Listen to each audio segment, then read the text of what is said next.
गोपाल राधे गोविंद राधे गोपाल राधे गोविंद राधे गोपाल राधे गोविंद राधे गोपाल राधे राधे राधे गोविंद गोविंद राधे राधे राधे गोविंद गोविंद राधे राधे राधे गोविंद गोविंद राधे राधे राधे गोविंद गोविंद राधे राधे राधे गोविंद गोविंद राधे राधे राधे गोविंद गोविंद राधे राधे राधे गोविंद गोविंद राधे राधे राधे गोविंद गोविंद राधे राधे राधे गोविंद गोविंद राधे राधे राधे गोविंद गोविंद राधे राधे राधे गोविंद गोविंद राधे राधे राधे गोविंद गोविंद राधे राधे राधे गोविंद गोविंद राधे गोविंद गोविंद राधे जय राधे जय राधे राधे राधे राधे राधे राधे राधे राधे राधे राधे राधे राधे राधे जय कृष्णा कृष्ण कृष्ण की कृष्णा राधे कृष्णा राधे कृष्णा राधे कृष्णा राधे कृष्ण राधे जय राधे जय राधे जय राधे जय कृष्णा जय कृष्णा जय कृष्णा जय श्री कृष्णा जय कृष्णा जय कृष्णा जय कृष्णा जय कृष्णा हरि बोल हरि बोल हरि बोल हरि बोल हरि बोल हरि बोल हरि बोल हरि बोल हरि बोल हरि हरि बोल बोल हरि बोल हरि बोल हरि बोल हरि बोल जय राधे राधे जय राधे राधे जय श्री राधे जय राधे जय राधे जय जय जय राधे जय जय राधे जय कृष्णा जय जय कृष्णा जय कृष्णा बोलो जय कृष्णा जय राधे राधे जय राधे जयो श्री राधे जय राधे बोलो जय राधे बोलो जय राधे जय कृष्णा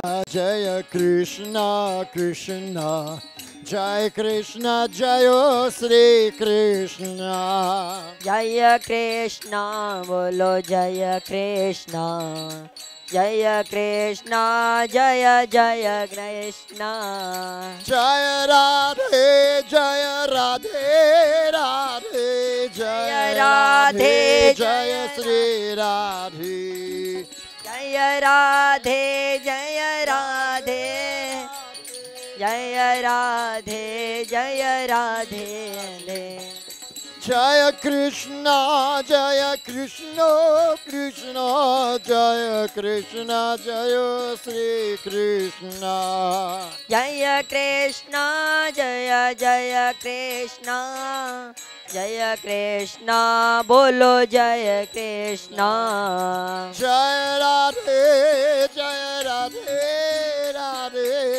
जय राधे जयो श्री राधे जय राधे बोलो जय राधे जय राधे बोलो Shri Radhe Jaya Krishna, Jaya Krishna, Krishna, Jaya Krishna, Jaya Sri Krishna. Jaya Krishna, Jaya Jaya Krishna, Jaya Krishna, bolo Jaya Krishna. Jaya Radhe, Jaya Radhe, Radhe.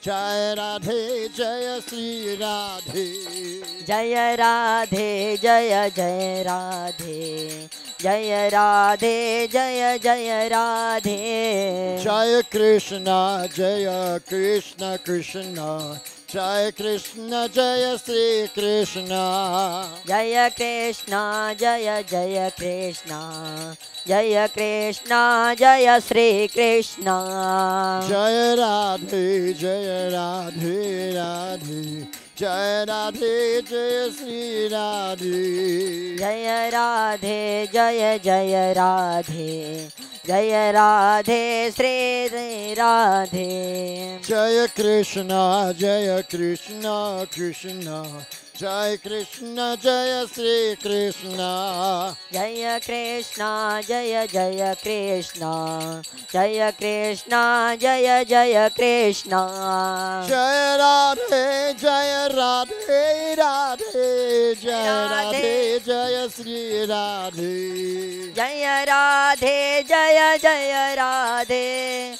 Jaya Radhe, Jaya Sri Radhe. Jaya Krishna, Jaya Krishna, Krishna. Jaya Krishna, Jaya Sri Krishna. Jaya Krishna, Jaya Jaya Krishna, Jaya Krishna, Jaya Jaya Krishna. Jaya Radhe, Jaya Radhe, Radhe. Jaya Radhe, Jaya Sri Radhe. Jaya Radhe, Jaya Jaya Radhe, Jaya Radhe, Jaya Sri Radhe. Jaya Krishna, Jaya Krishna, Krishna. Jaya Krishna, Jaya Sri Krishna. Jaya Krishna, Jaya Jaya Krishna, Jaya Krishna, Jaya Sri Krishna. Jaya Radhe, Jaya Radhe, Radhe. Jaya Radhe, Jaya Sri Radhe. Jaya Radhe, Jaya Jaya Radhe,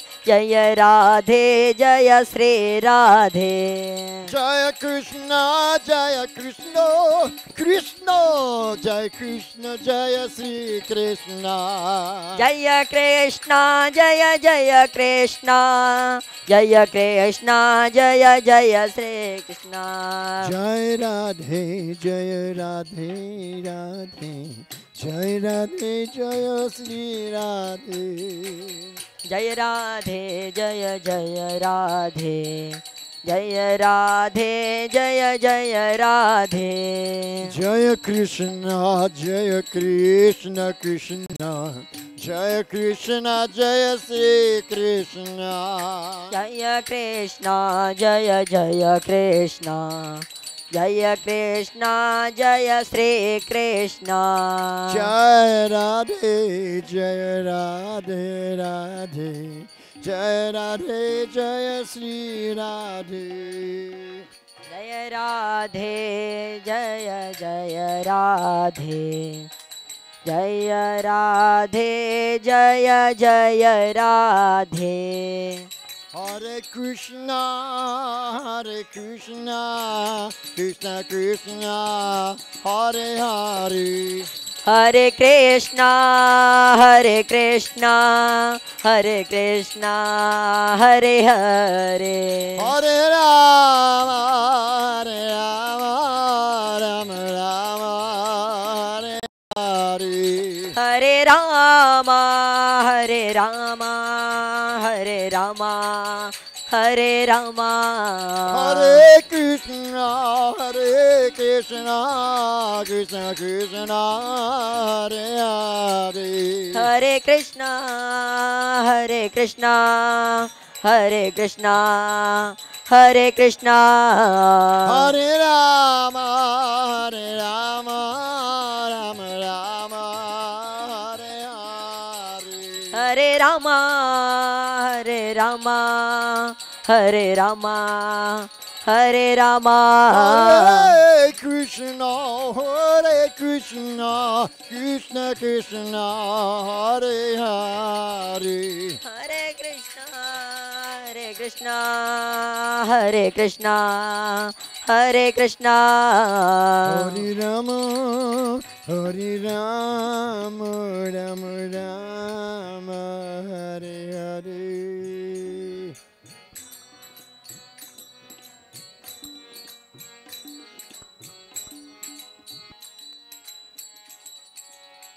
Jai Shri Guru Nitai Gaur Premanande Hari Hari Bol.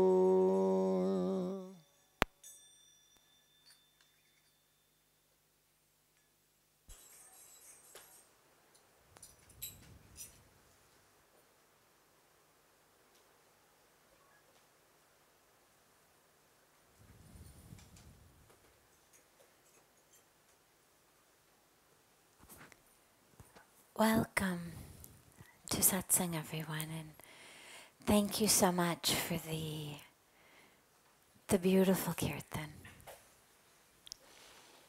It's such a wonderful, energetic gift of music, of sound. So thank you.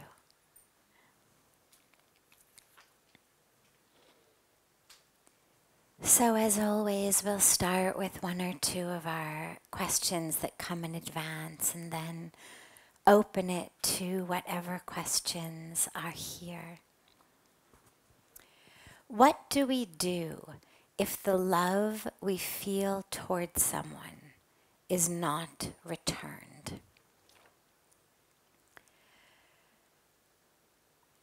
Well, here's the wonderful news about love. Love actually doesn't require the other person to return it. If I'm playing baseball or tennis or ping pong or something, you literally can't play it alone. I actually need someone on the other end of the court or the table or the field who's getting the ball and hitting it back to me. But here's the thing with love. Our feelings of love are catalyzed by another being. We meet someone, we fall in love, it catalyzes something. But the actual presence and existence of that love takes place within me.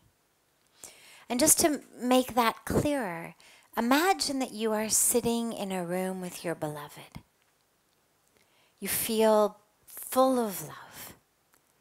Then that beloved gets up and goes to the kitchen or goes to the bathroom or gets in the car and drives to the office or goes someplace.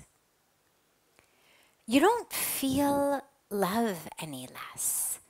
If that person were actually required for the love, if the love was coming from them, the further you got from them, the less love you would feel. Right? So we have these fans and they're spinning around and giving us nice circulation of air. The closer we are to it, the more we feel it. The air conditioners are blowing cool air. Those of you sitting on the couches under it, get it the most. Those of us on this end of the room get it the least. If you go outside to the other end of the wall, you don't get any. The feeling of cold air is directly proportional to how close you are to the machine giving it. If love were something that were dependent upon the person we love being there, or what they are doing, or how they are feeling, then every time they stood up and they went away, we've gone to school or gone to work or traveled. And so what that makes us realize is, oh wait, so where does that love exist then? If it exists in them, I would feel it less the farther I am, like the fan or the air conditioner. But it doesn't. The love exists within me, which is why, regardless of how far I am from them, regardless of what they're doing, regardless even if they say, I don't love you, or I don't love you anymore, or I don't want to be with you anymore, or whatever they may say, doesn't change the love in me. That's why we have problems. If suddenly when someone said, I no longer love you, we stopped loving them, there'd be a lot less suffering. There'd also be a lot less poetry. There'd be a lot less beautiful music. There'd be a lot less wonderful art. The greatest art in almost every field is produced out of love. Reciprocated love, love for God, and unrequited love. The longing that's never fulfilled. So what we know is this is really common, which means someone stopping loving me or not loving me or going to the grocery store has no impact on how much I love them, which means the love exists within me, right? This is just basic sort of logic. If it existed anywhere other than me, it would dissipate. It exists only in me. That's why even if I'm at school or work or the grocery store or I've come to India, I still feel it. Same amount. Time and space don't make it get less because I'm carrying it within me. Now, that's bad news if you were hoping that somehow getting far away from that person was going to make it better. But it's good news when you realize that on a very deep level, you're the owner of that love. What the other person chooses to do with your love or not do with their love, that's their karmic package. But you have no reason to feel less love just because they don't reciprocate it. You are a love manufacturing machine. Anyone who ever has been in love or who feels love, we know we're manufacturing it. It's getting produced within us. Which means that whatever someone else does, we still have the ability to access love. Now, of course, it feels nicer when someone also loves us. But do not think that just because the person doesn't love you back, that you are somehow deprived of the experience of love. Just keep loving them. Because when love is really deep and really pure, it doesn't actually expect anything in return. It's the difference between love and objectification, or love and lust, or love and using. If it's really love, it's not about a bargain.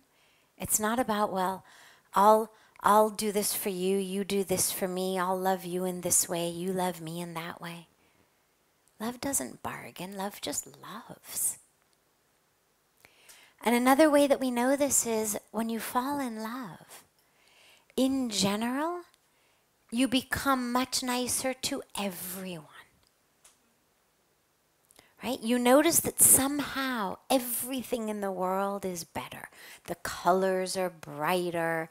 The summer season feels less hot. The cold winter feels less cold. The flowers smell better.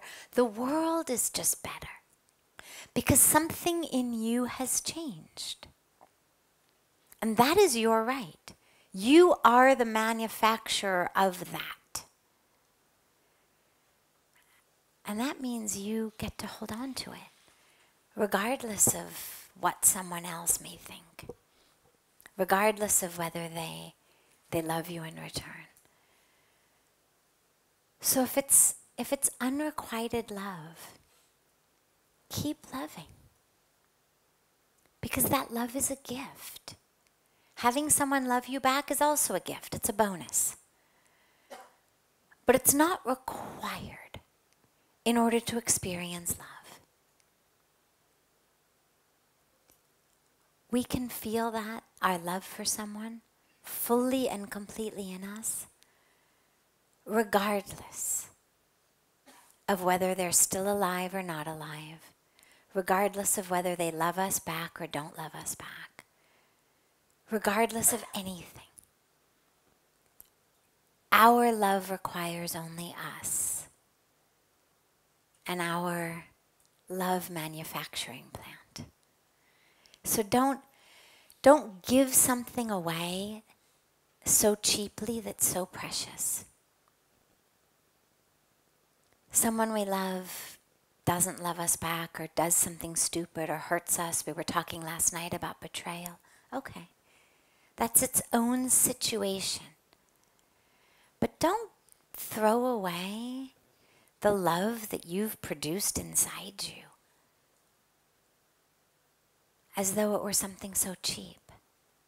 It's precious. Hold on to that, regardless of what the other person does. And who knows, sometimes over time, people come to love us. It happens a lot, I've been told, in Indian marriages where you have arranged marriages. In the West, we come from a world of love marriages. First you meet, then you fall in love, then you get married. But in traditional India, it's actually the other way around. First you get married, then you fall in love. And I've spoken to a lot of people because when I first came here, I thought, how does this work? I mean, how could you possibly agree to marry someone you don't love? I mean, it's completely foreign to those of us who come from a world of only love marriages. The idea of agreeing to marry someone you don't love is, my God. But what I had explained to me so beautifully and what I've had the opportunity to witness in all the years I've been here is, wow, okay. So it actually can work the other way as well. You can actually grow to love someone. So don't give up ever. If you love someone who doesn't love you back, never give up. Don't put your life on hold. Don't suffer till they love you. Don't turn the whole thing into some drama. You know, we very easily feel like, you know, our lives sort of become Shakespeare and it becomes very, very dramatic until they love you back or whatever suffering you may be going through. But don't do that. Don't become, you know, a part in some tragic love story melodrama. But just keep loving.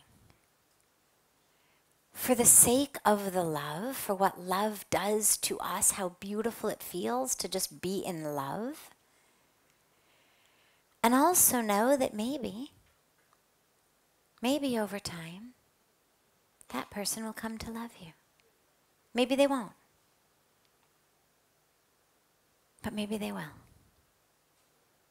And in the meantime, at least just enjoy the experience of love for the way that it lights us up. Because you don't actually need the other person to love you for that.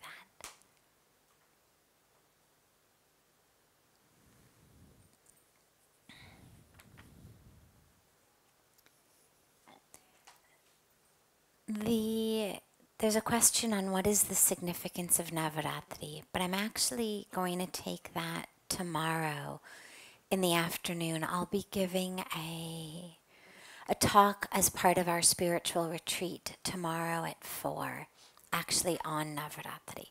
So whether you're in the spiritual retreat or you're not in the spiritual retreat, feel free to come to that. It'll be here at 4 tomorrow. So we'll postpone that until tomorrow and talk about the Mother Goddess tomorrow.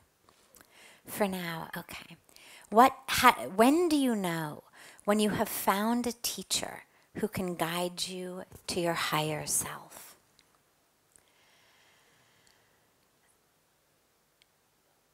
The true self, or the higher self. And it's important that we realize it is also the true self. It's not the higher self like higher math or higher science, where, you first got to do all the preliminaries and then you get to go on to higher math. First you do algebra, then you get higher math, or first you do basic science, then you get higher science. Higher self is actually our true self. So it's important to remember that that's one. And the way to really know that we have found someone, a guru, a guide, a mentor, who can guide us to that, is that in that person's presence, we feel our higher self. When we have a guru, a real guru, the experience should be about our higher self, not about the guru. A lot of times people say, well, how do I know if I found the right guru? How do you know? And I always say unfortunately, there's no cookie cutter way. There's no equation to say, if A and B, then definitely it's a guru. It's the right guru. There is no way to know. We feel inside. But there are ways, in my opinion, to know when it's not the right guru. And one way to know that it's not the right guru is when the guru makes it all about them. When you feel like you're just sort of a bit part in the drama of the guru's life, in the drama of the guru's show.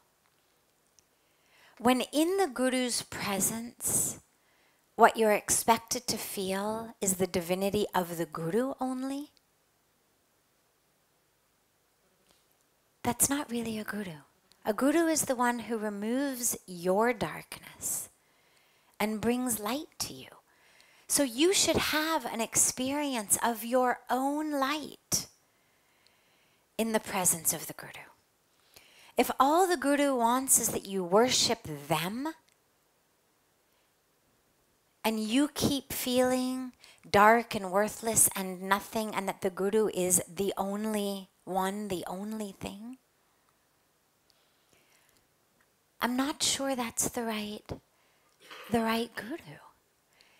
Because what all of our scriptures, our teachings tell us is God is within each of us. Now, most of us are not able to access that, which is why we need a guru. The guru removes the darkness of ignorance in our lives and shows us the light within ourself. It's not just about, hey, look at me. The guru shines a flashlight, a torch, a light on you.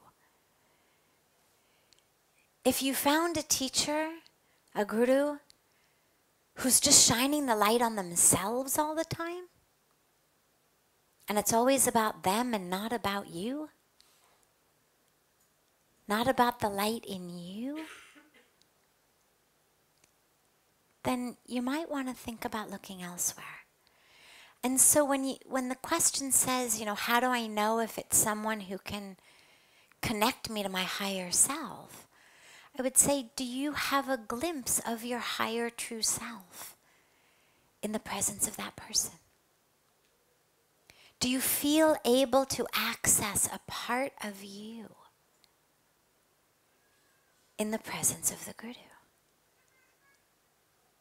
And if yes, then it's probably the right one. Because that's what it's all about, is about how can I learn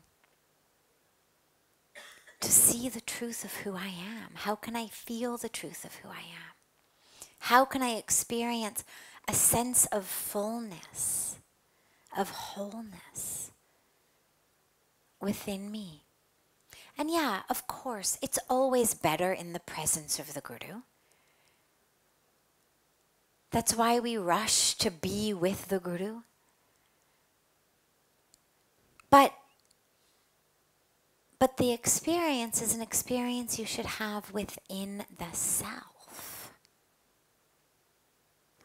And so if you feel that with this person, if you feel that you're able to touch, to experience, to live as, even if it's just for a moment and then it goes and then it comes, the truth of who you are,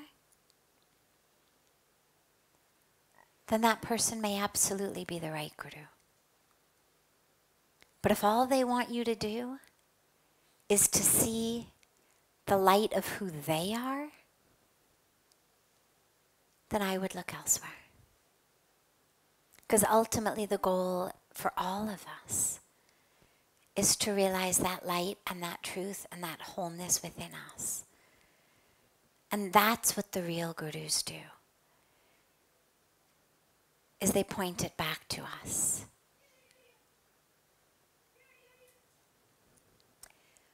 Before taking any of the others that came in advance, I'm happy to open it up if anyone here has any questions. Yes.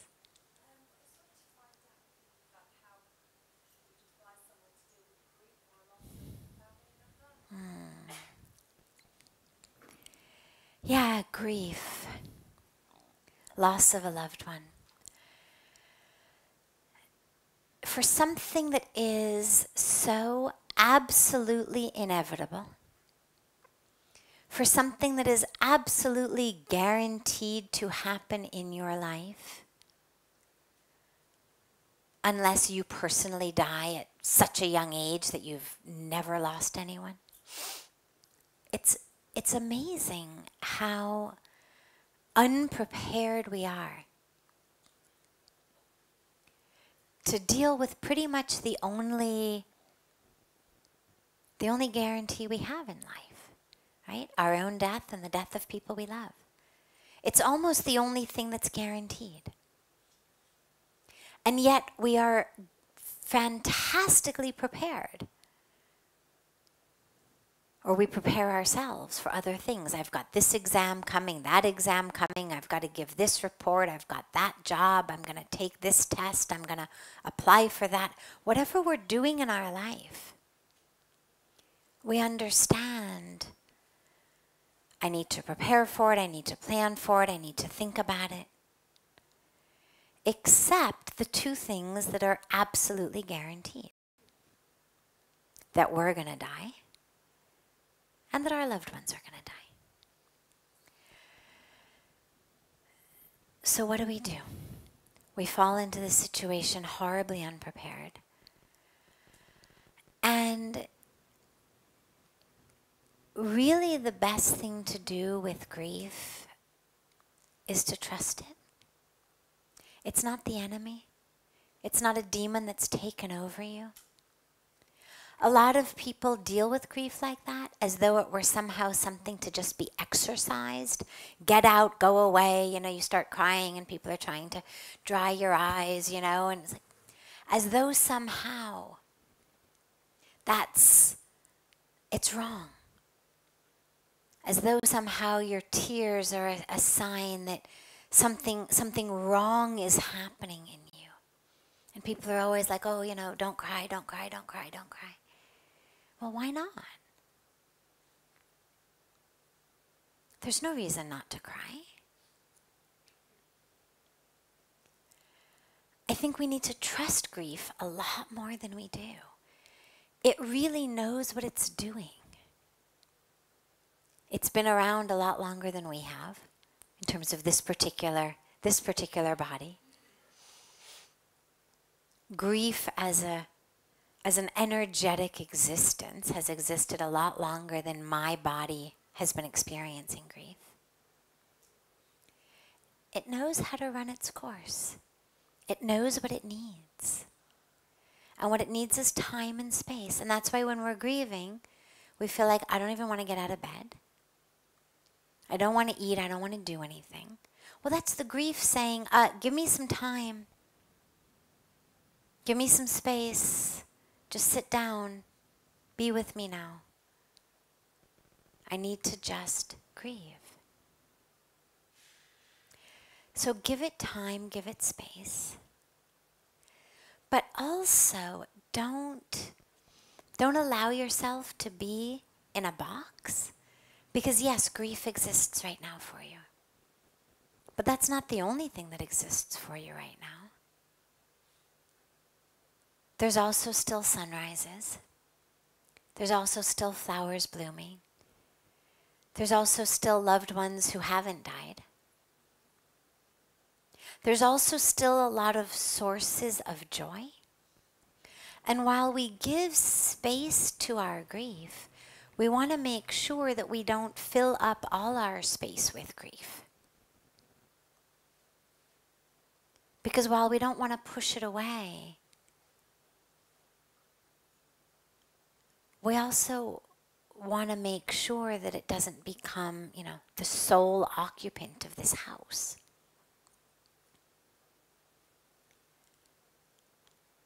And so allow it to run its course. Don't try to push it away.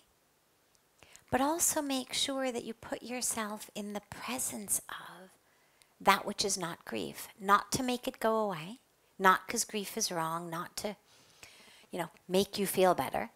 But just to keep you in the presence of the fact that the world is bigger than just that loved one who passed away. That even your world is bigger than just that loved one who passed away. So make sure to spend time with loved ones who are still living. Make time to get up early and see the sunrise. If not every day, at least a few days a week. Make sure to watch flowers blossom. Stay in touch with the aspects of nature that are still going on. Because it brings us back into balance, really, with the cycle of life that's birth and sustenance and then death. Everything in nature that's born is going to die, including us, including our loved ones. And being in nature somehow takes some of that sting out. It makes it feel much less like a personal attack on us and much more like part of the cycle of nature. And the other aspect about grief, as I always emphasize, is remember that that person is still with you. Not physically, but the soul is still there. The spirit is still there. The essence is still there. The energy is still there. Stay connected to that. Allow yourself to see them, hear them, feel them. People who are well-meaning but misinformed may tell you, get over it, don't be crazy, stop thinking about them. But it's actually not very good advice. There's no reason to stop thinking about them. Just as we began with, that love is within you. The love didn't die. Hold on to the love. Allow the love to fill you the same way that it always filled you. And allow yourself to connect with that person on an energetic level, on a soul-to-soul level. Because you can. You can't see them with your eyes, or touch them with your hands, or hear them with your ears. But you can feel them. You can see them with your inner eye. And so allow that. And what you'll find is a lot of solace of the presence of that person still in your life. And when the grief comes because the physical presence is gone, well, that's okay. That's also natural. Nothing wrong with that. It's not going to kill you. Don't allow it to stick you in a box. It comes, you'll cry, then it'll pass. The last thing that I would say is, do as much as you can to serve others. There's something very, very deeply healing and filling in serving others. Do as much as you can for others to help people. Try to help them directly. Volunteer in a soup kitchen. Make sandwiches for homeless people. Volunteer with kids. Go in, help paint a battered women's shelter, or, whatever it may be. But do something very active, very interactive. Not just writing a check. If you want to write checks too, that's also great. But the real healing is going to be for you in getting back into a situation where you're giving, where you're bringing life. Because it allows that cycle of life to go on in your experience. Here a life was taken away. Here a part of you was taken away. And here you are, bringing back life to others, giving a part of you to others. I think you'll find that very healing as well. Yeah. Wonderful. Yes. How does somebody know when they reach moksha? How do you know when you've reached moksha? First of all, I would say we would all do much better to be much less worried about semantics. We bring the same level of categorization into our spiritual practice as we do in the rest of our life. And it works in other areas. So you go to the doctor. It really helps if the doctor knows you've got a bacterial infection, you've got a viral infection, you've got a fungal infection, you've got this infection, because then they know what sort of medicine to give you. It helps in school. Teachers need to know, okay, this is a first grade level, second grade level, advanced math, beginning math. The boxes work for that. It works in taxonomy. Okay, what's the genus? What's the species? What are we dealing with here? As we're studying species on planet Earth. But in terms of our own internal world, we get really stuck with boxes and labels. And I don't think it serves us in any way. And in fact, it keeps us out of the experience. Because in order to determine what you're experiencing, you have to be separate from it. Now, when we first start to meditate, that's actually a very helpful place to go when we talk about being the witness. Right? We talk about experiencing the witness. Well, that's very helpful. If I can develop the ability to have a witness awareness in my meditation. So, mind is running. But can I be identified with the one who's watching my mind run? The one who knows that my mind is running. The one who knows that I'm judging or criticizing or grabbing or pushing away. The one that's able to see that, the witness, is actually, that's wonderful. Because what that does is it helps us understand on a very deep level, I'm not my thoughts. I'm not my emotions. We then are able, hopefully, to bring that into our world.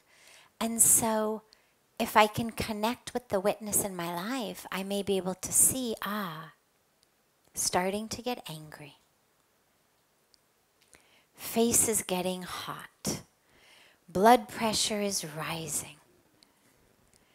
But I'm not going to lose myself in the anger because I'm able to sit in the place of the witness, seeing that happen.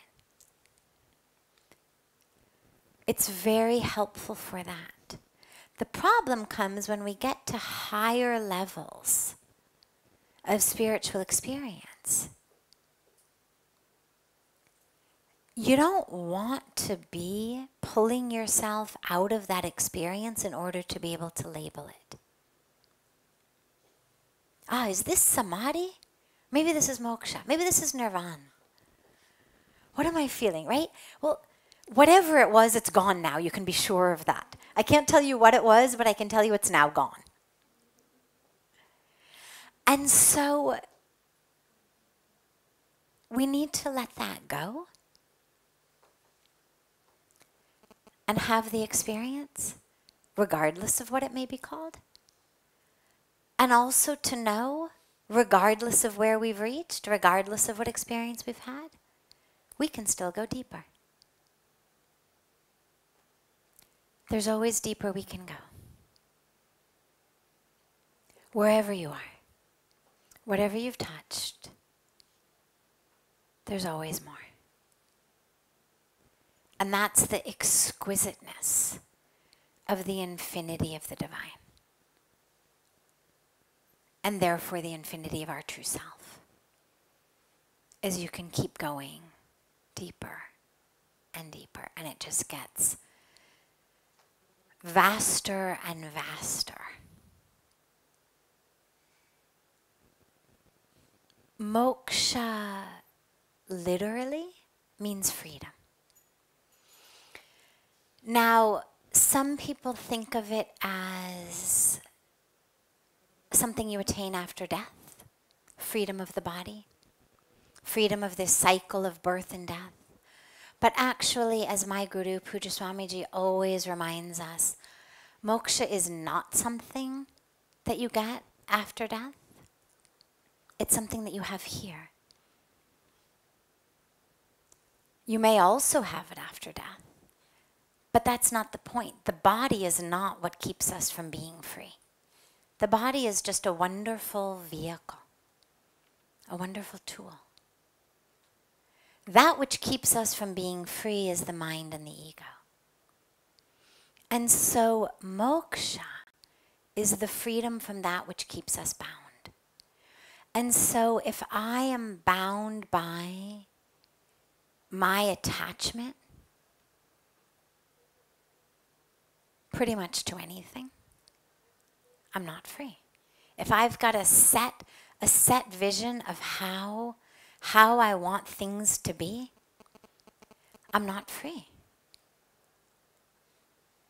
If I can let that go, if I can really just surrender fully to God,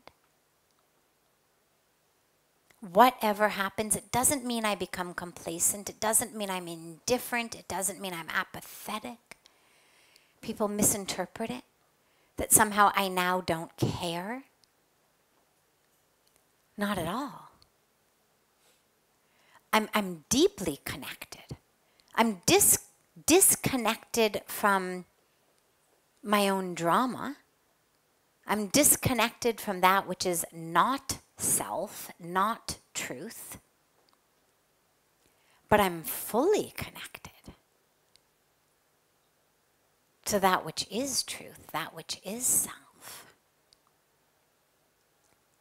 But I'm free of the stuff that keeps me bound to the not self, which is the ego, which is my sense of how I want it, when I want it, what I think I need,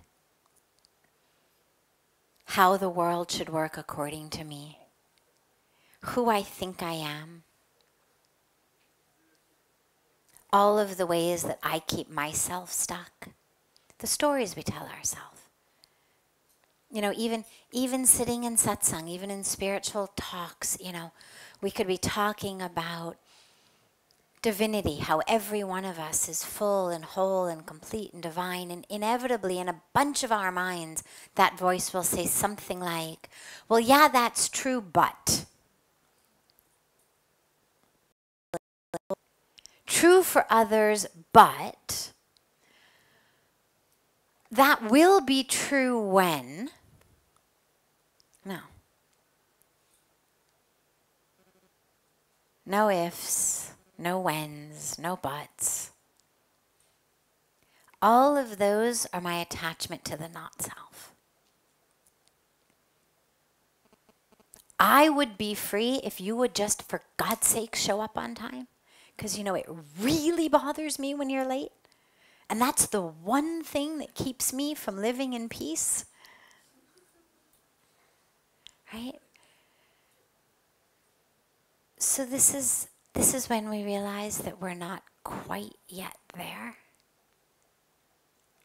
Not, of course, because of people in the world around us. And not even because of my inability to deal with you being late.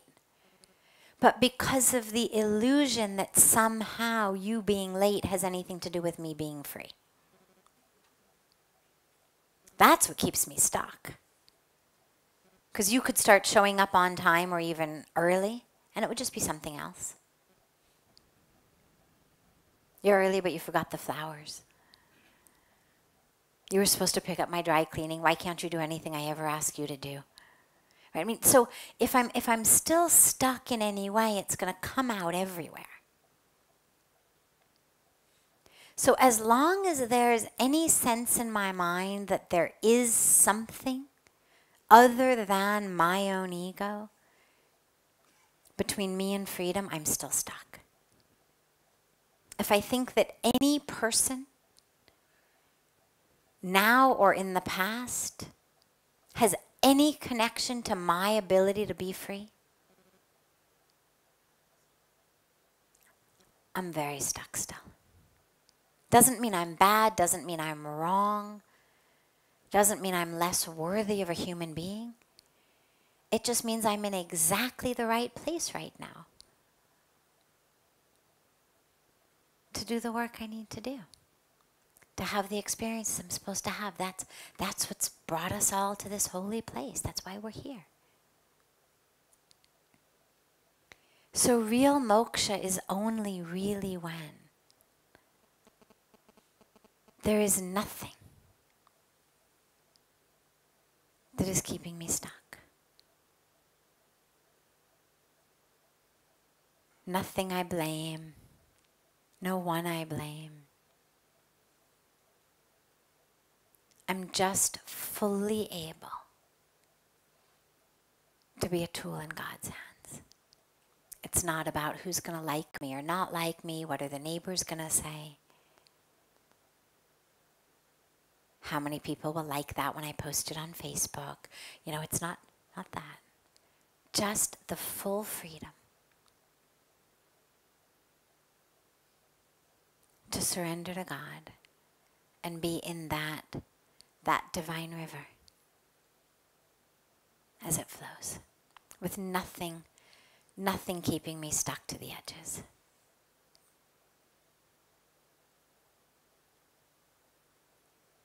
Yeah. Last question.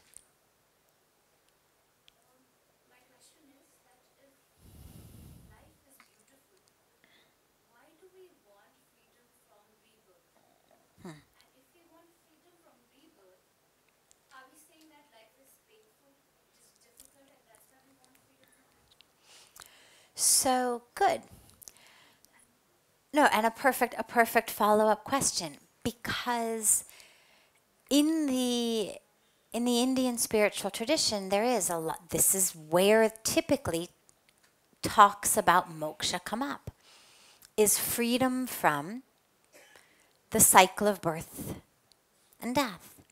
And people talk about, oh, I don't want to come back. I want moksha.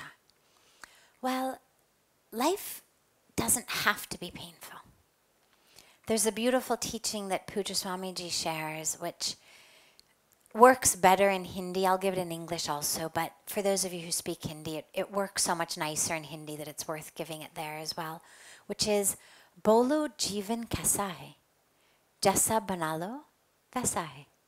Chahe isko Swarg Banalo, Chahe isko Narak Banalo. Bolo Jivan Kaisa hai, Jaisa Banalo, Vaisa hai. So it means, what is life? Life is what you make it. Whether you want to make it heaven or you want to make it hell, the choice is yours. So life is not inherently painful. It doesn't have to be painful. The reason that it becomes painful is because we identify with the body and therefore with the brain. When I say body, I mean the whole package. The brain, the mind, which we experience through the brain, the ego, which we experience through the brain. That's all what we call the body, the not self. I realize that's not the exact way it's spoken about when we talk about like subtle body, but for all practical purposes, that's when we say we falsely identify as the body. That's the body. So this is where it gets painful. If I am my body, or I am my mind, or I am my emotions, I am my thoughts, I am all of that, well, those create pain. They don't have to, by any means, but in general they tend to. We tend to be in a constant state of conflict. What I want, how to get it, what I'm disappointed in, what I'd rather be doing than where I am right here now, who I'd rather be with than who I'm with right now, what I'd rather look like, what I wish my job was, where I wish I lived. You know, all of that sense of never actually being satisfied, because that's the game of the mind. That's how the mind plays, is to constantly make up excuses and games and comparisons and judgments. I mean, that's just what it does.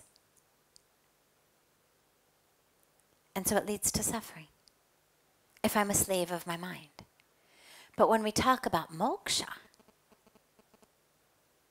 it's I'm no longer a slave of my mind. I'm no longer surrendered to my own ego, to my own desires, to my own fears. Rather, I'm surrendered to God. I'm no longer moving through the world attached to things, grabbing things, pushing things away, comparing, judging. If I can really be free, excuse me, if I can really be free, then life is exquisite. We only need freedom from it when life is painful. But as Puja Swamiji always reminds us, rather than waiting for death, at which point moksha is far from being guaranteed anyway, because until you learn the lesson that you're supposed to learn, you're just going to have to keep coming back and doing it over. Even schools don't graduate you to the next class until you pass this one. You've got to get at least a bare minimum grade in every class to move on to the next one. Similarly, if we don't learn our lessons, if we're not working through our karmic bank balance, we're not graduating to moksha anytime soon, just because we let go of our bodies. We'll get new bodies. There's no end. The universe is incredibly creative. I mean, God knows how many billions of people have already been created, and none of them, except for the rare cases of identical twins, none of them even looks alike. Think about that. Think about how, I mean, at the moment we've got 7 point something billion.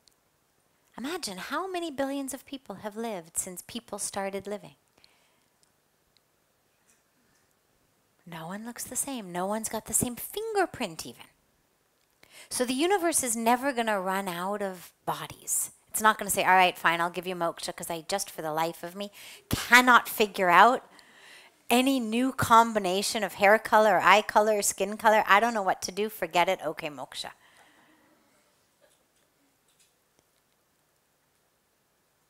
Never going to run out. So it's up to us. How many more do I want to keep taking? Want to keep coming back? No problem at all. If you can come back as free, or even be free in this body, that's the goal. Because then the body becomes a gift rather than a curse. Then you're able to use the body to experience the incredibleness of creation. Then instead of looking out and saying, oh my God, why is that person, prettier than I am, or richer than I am, or younger than I am, or having a better job than I have, or whatever. Or why is that person not treating me the way I want to be treated? Rather than that, I'm able to look out and see the sunset. Look at the trees, look at creation, and just love it. Because I don't need anything from it. The body is only a jail when I'm identified as it. If I realize I'm not my body,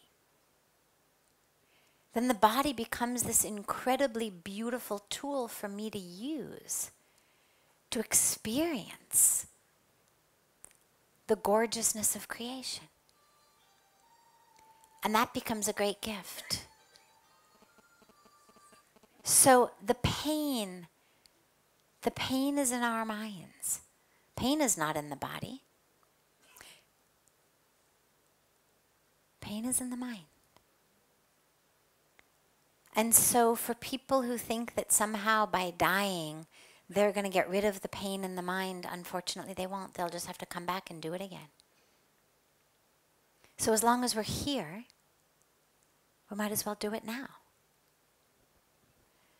So that we can live however many remaining years we have free in the body. And then able to use our body as a tool. A wonderful instrument, a wonderful tool. And enjoy the gifts of creation. Okay, good. Wonderful. Have a beautiful, beautiful night. We have kirtan after dinner, right? Where is that? It's in the Satsang. Okay. So